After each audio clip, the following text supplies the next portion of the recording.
How to delete all reposts on TikTok at once. To do so, first of all, launch your TikTok application and make sure that you have logged into it. Now, whenever you want to repost certain posts, then you can simply hit on the share button. Then, there you will see repost option. Simply hit on the repost option and then you are good to go. Now, if you want to remove all of the reposts, then simply go through your profile and in the middle you will see report option.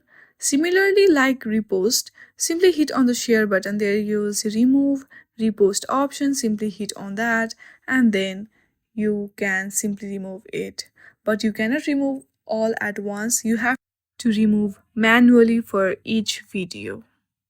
I hope you like this video. If you like this video, then please do not forget to like and subscribe to our channel. Thank you for watching.